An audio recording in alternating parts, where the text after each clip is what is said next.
One of the things that I get out of the DIY Tourism Marketing Conference is the ability to receive really practical information and also share information with your peers. Find out what works and what hasn't worked.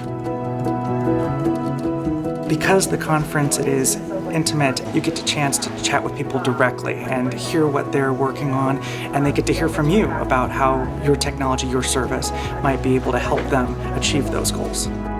I think the most valuable thing we offer at the DIY Tourism Conference is kind of a constellation of all the best practices and nuggets of actionable best practices that people can take back and use in their plans either immediately or as they're planning for next year.